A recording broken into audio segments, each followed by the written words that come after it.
Oh shit. Yeah, so, anyways, welcome back to another League Race to start back with GT7 FTRL for round number, or week number 9 of 10. So, second to last race, Ash Ott. Now, Autopolis or Autopolis? I prefer Autopolis, even if it's wrong. Autopolis sounds better. Anyways, short air first for Group 4, and then the big one for Group 3. This track is demanding, man.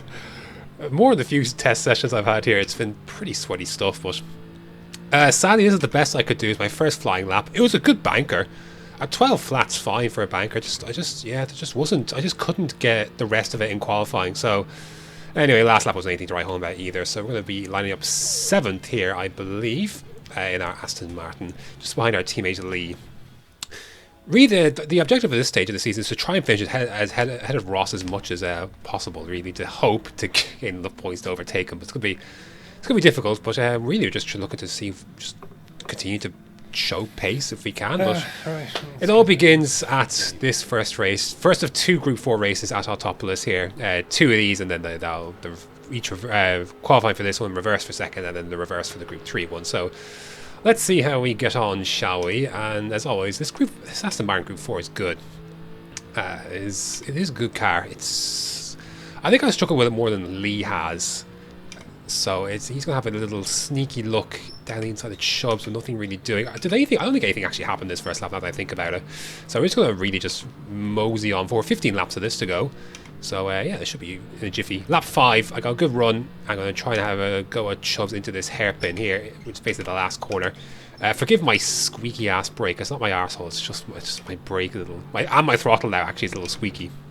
So anyways, we get into the string of Chubbs, and there's enough space left on the right hand side here, so we're going to take it and don't run onto the grass. Thankfully, just enough space given there. That's absolutely fine.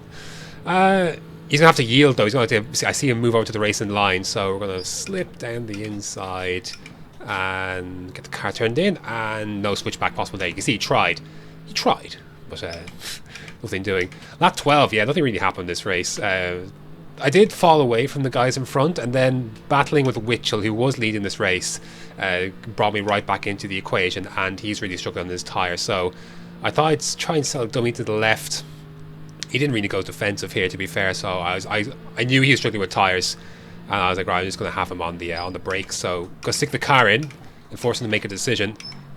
We both get through cleanly, but he's not got the tyres, and we may move up into P5 then. So a good result here. To be fair, the pace wasn't looking great, I thought, in Group 3 practice, so anything we can get in these Group 4s is a bonus. But generally speaking, like, compared to what other people were saying about their pace and such, it did feel like we would be struggling to get a good result here. So myself and Lee, our thought was just maximise our strategy if we can, and just get as many points as we can, and just do the best we can, because the pace, this track doesn't really favour the front drive cars, and more so the ones in the middle, so like your Ferraris, your Lambos. Tom especially was looking very, very quick. Anyways, a good result for P5 in our first race there. So we're going to be reversing the second race, so which means we're starting down in P10 with all the quick guys behind us. Now, I felt Lee had a little bit more pace than I did, so priority number 1 for me was, if he's quicker, then let him go and let him get to work. So, because he's in a battle with Chubbs for, I think, 6th in the standings. I'm quite clear of that at this stage, but I want to try and help Lee out if I can. But I know he's got good pace too. But away we go. Patience is always trying to name the game in this one. It's easy to say after the fact, of course, but yeah, well, you'll see how this race unfolds pretty soon. So anyways, nothing really doing into this first turn, but it's going to be a bit of a jumbled madness, because yeah, there's a lot of different guys with different pace. So I saw that, and I was like, right, I'm going to pull over to the left hand side, let Lee go. So let Lee basically have at it, and then I'm going to try and follow him through if possible. If being the key word there. We've got Tom, Pagani, Aaron. So there's Jonesy that goes off the track. I've got Pagani. Is it Aaron or Pagani on my inside? It's actually Tom. And nice clean racing there, to be fair. Good clean racing. But he should be able to pull away with a straight line speed. I've got Aaron and Pagani behind, not for the first time this season. Tom's on the inside line here, so as much as I'd like to fight this, I don't really have much of a leg to stand on. He inches ahead at the end of the straight here, so it's going to file in, get a good turn 1, and then we get a nice run. I thought, all right, I'll have a little go maybe if I can, but nah, he's just got a little bit more legs. I'm going to cover to the right hand side just to prevent any wisecracks down the inside there, just to defend that. And we got Biggles. You can see Lee's making his way through. It's bunching up a little bit now because guys at different pace kind of filtering through. So I'm going to go down this inside line, try and get the car rotated. Oh, it's tight stuff. You can see Tom struggling to get his way through. We've got Aaron still right behind. I have to leave the space. He's got a car with him alongside me, so I've got to leave the space. Can't swoop into the apex like I'd like to. And can I'm gonna still have the inside. I can still hang it down the inside of this hairpin. I'm gonna hope to do so. Try and go as late as I can and then rotate, but I think Aaron's gonna pull away on the left. We got Pagani up our ass as well. I got boxed in there by Biggles and I couldn't do anything about that. I try and get into Aaron's slipstream, forcing Pagani to go into the slipstream of Biggles. So I was hoping that the Ferrari could pull me along better than that Peugeot there. So let's see if that pays off at all. No, the Ferrari straight line speed is too much, and Pagani's got a chance, but he's backed up by Biggles. So we go sweep around the outside. We get the job done on Pagani, and now we have to make this move on Biggles. So I'll just try and brake later if I can. Pagani's kind of stuck behind me, so let's see. Yeah, braking later. Going to swoop around. Job done. So nicely done there. So we managed to withstand that attack from Pagani. Chubbs goes a little bit deep. Again, we're going to look size Chubbs up into this hairpin. Not for the first time. That won't be the last time either. Anyway, down the inside. Get nice and late on the brakes. Rotate the car. Very, very nice. See absolute madness up here. There's Pine. There's Tom as well. Aaron's trying to make his way through as well. Lee's ahead as well. So it's a bit of a mess, this one, isn't it? Witchell has got the track position, so he should be fairly clear. Anyways. The Pine's got the slipstream on Tom, so I couldn't do anything about that. Late move to the right-hand side because Tom...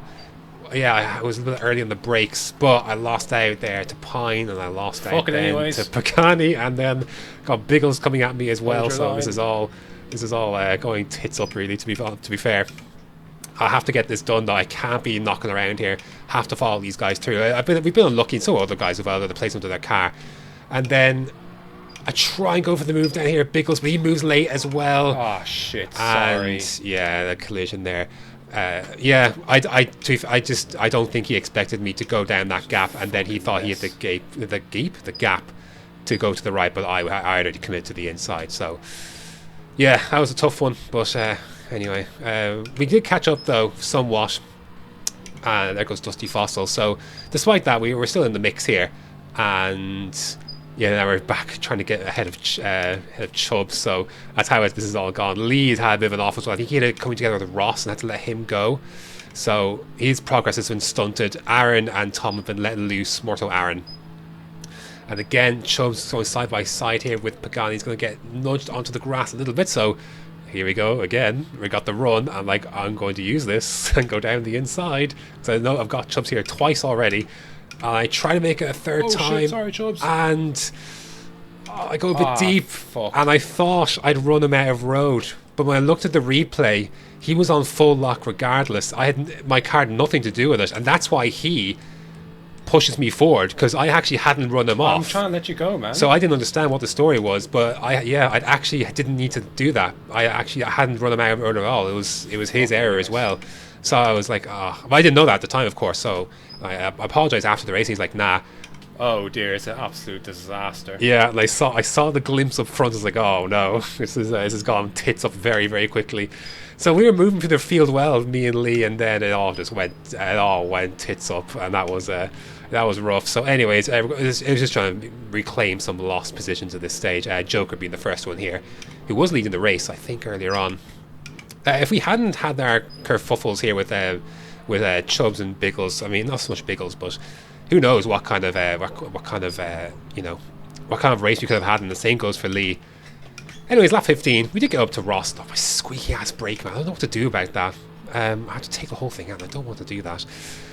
Pine has an off there, and we get that placed on him. So we're going to finish P7 here. I thought if I had a bit more time, could maybe go for Ross, but it's going to be a P7, which isn't the worst thing in the world, all things, because we really could have definitely challenged for a top 5 had things gone a little bit better, I think. But Anyways, not to be a bit of a messy race, to be honest. Not what my final ones. What a mess. Yeah. What a messy ass race. Yeah, not great. But anyways, P7's not too bad. Lee had a bit of a worse time, but finished down at 11th. So he was making good progress. We both were, I thought, and we were both right in the mix. But yeah. Anyways, let's move on to the Group 3 race then, the more difficult one of the bunch, because this track is a toughie. This track is very tough, especially for this car as well. It's not the friend of the fronts. So I mean, just the idea was just to do this best as we can, and just really, like, I had very little expectation for this one. You'll see the challenges as we go across this track. Yeah. Second last time I'm running this Aston Martin. I'm going to miss it, man. I have loved this car. This track may not be the one for us, and to be honest, the last round may not be either. I'm recording this on the same day that we're doing the last race of the season at St. Croix and Red Bull Ring. So yeah, we'll see how it goes there. Anyway, here we go. 26 laps around the lovely Autopolis, and Pine's giving a little look on Jonesy immediately.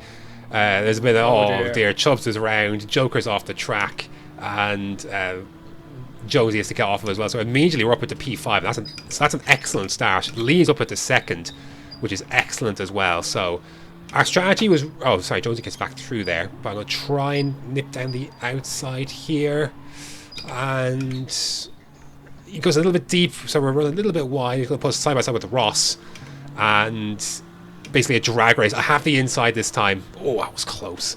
So we're going to hang in the inside. Going to speed up a little bit. Lee's in second, which is absolutely fantastic stuff.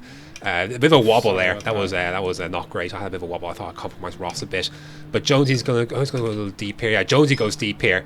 And we're going to slip up the inside into P5 again. So this part of the track I struggle with, especially on higher tyre wear. We'll filter back through it at some point as well during this race, you'll see. Dusty Fossil then goes a little deep. We're right on his ass. Lee is struggling to keep Biggles at bay. He's got Pine in front of him as well, so Lee having the moment there. I'm going to try and do a switchback of sorts and give myself a nice run. I liked this run in the Group 4 car, and I like it here for this one too, because the hairpin's coming up, and I thought I'm enough along. I'm confident on the brakes, so we're going to go for it. I go a little deep. A switchback could have been possible, but Dusty Fossil doesn't get the run. So we're up to P4, moving through nicely. And this part of the track I found very tough on worn tyres. This corner in particular, this right-hander, very difficult. Biggles makes a mistake there, so we get through there. But yeah, I found this part to be struggle city. But now Lee and myself are 2 and 3, and so our pace was very similar. He in track position, so and I had the unfortunate of the faster guys arriving on my ass first. So look, these mid-engine cars, you know, the mid-drive, they very much favour this track.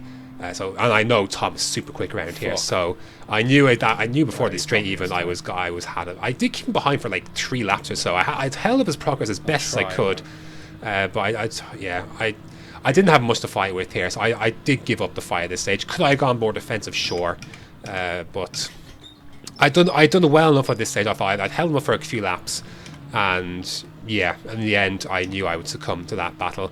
Witchell, same kind of thing, and I expect the same from Aaron as well. Here comes Witchell then. Again, how much time do you want to weigh up losing and fighting here? And the more you hold someone up, the more their impatience runs, and that could be a little bit of a, you know, that could end up a dive bomb coming your way, and perhaps maybe a mistake being made. So there's all these things you have to weigh up, but Witchell I knew was super quick as well, so again I wasn't gonna really, I didn't want to lose too much time, but like by naturally, like I am losing time here, like, you know, like again T Smith just can't catch up to the back of Lee. I've lost time to Lee. Like at lap 10 I'd kept Aaron behind for quite a long time as well. If this is the beginning, then if this is not the end, then this is the beginning of how I keeping Aaron behind. Side by side, Lee's kind of dropped back into our clutches a little bit here. I assume because he's probably lost time battling Witchell and Tom as well, but I think he knew they were going to go anyways. We managed to keep Aaron behind for the time being, and I didn't think I might be able to do so this time though, but I have to protect Lee as well, so I protect this position and protect Lee. He's going to the outside as Aaron, so I'm going to go for the inside. T-Smith's into the pit, so this is now for P3, and Aaron's got enough of the car ahead into the corner. Yeah, can't do anything about that. So yeah, he goes through, and going to have to hope Lee can do a better job holding up than I can. But yeah, he just had a bit more of a corner, so he got through. Lap 15. This is our pit lap. You see Tom is coming through. I didn't want to really hold him up, really. So, not this time anyway, so he goes through. But yeah, look at our mediums are dead. This part of the track is really difficult on these tyres. Again, the more the wear in this corner I struggled with a lot. Anyways, nothing else doing that lap. Lee pitted the lap before, I believe. Aaron's pitting this lap as well. Ross pitted the lap before as well. Ross was on my ass for a lot of this stint. So I did expect the undercut, but he went for the mediums, I'm pretty sure. Whereas me and Lee were going for the softs. We knew that the softs would go to the end of the race from here. They wouldn't be great at the end by no means, but the track time was just so much worth it. It's just worth it. So, but I somehow managed to prevent the undercut. I don't know if my in-lap was good or not, but I was clear of Ross. And that was a surprise because again, the last lap was obviously quite high in wear, and obviously he had maybe his out-lap wasn't quite as good. But here's Pine. Pine was in the mix here at the front, but he was on softs at the first stint, so it's payback time now for these mediums. So he's on mediums now, so now is the time, and I'm going to go for this one. I can't really do much. Like, you know, after I make this move, like, there's not a lot in this race for me, I don't think, because the rest of the guys will just, you know, they'll stay ahead. Like, they've made their stop. I don't think, like, tire wear with Aaron will maybe bring him back, but I don't think so, because I've not got enough pace. We get the job done there on the inside there, so Pine's ideal. But I've not got the pace on Aaron. Lee's in like same pace as me essentially, but he's 4 or 5 seconds up the road. So, anyways, oh shit! Yeah, there we go. So this rain gave me a heart attack because I really didn't. I didn't know it was coming, but that was the extent of it. That passing shower was it. The track was a little wet, so I probably lost a second trying to see if the track was any different in the feel. So. That's okay. Like thankfully the rain didn't stay. That will change next season. We'll have some dedicated wet races next season, including at this track, which will be fun. But it's time for the second stops for T. Smith and Pagani. So T. Smith will come out in front of us. Pagani will not, and Pagani's going to come out quite a bit away. So lap 22 or 26, Aaron has an off at this last corner. He has an off fighting with T. Smith. So we get through. But we're not home and dry yet, because I know the pace of Ferrari is good. So we got the gap to about 3 seconds or so. And it kind of fluctuated here and there, but generally speaking, it kind of remained at that kind of pace for the rest of the race. And there we go. That's Autopolis. Witcher wins the race ahead of T. Smith. Lee picks up an excellent podium for himself. 3rd and 4th in the Group 3 race. We were really happy with. That was tough running, man. That was tough running. It really was difficult, but. I think we maximised that. That was better than we could have hoped for. So we're at the end of the day, we're both very pleased about that result in the Group 3. Here's the standings. I'm probably just a little bit too far away from Ross to do anything really. He's going to need a big swing in the last race to do anything about that. So Lee's ahead of Chubbs by 1 point. So my priority is going to help him to actually to get this done, so to speak, to finish P6. So. Yeah, we've had a really good season. I don't know what that red mark is beside my name, Autopolis. I need to ask about that because I'm very confused. Because I think it's the only one there, so I don't know. That's special. Anyways, T. Smith needs 5 points then to win the title. Here's the constructors. We're in a very safe P3. The Genesis challenge obviously dropped away when Will dropped out of the equation as well. So maybe we're just going to consolidate P3. Ferrari looking to try and beat Lamborghini for P1. That should be fun. But yeah, that's going to do it for this week's edition of FTRL GT7 around Autopolis. Next up is Red Bull Ring for Group 4 and Sinqua B for the Group 3 cars. So for the season finale. So should be fun. Thanks for watching, and until next time.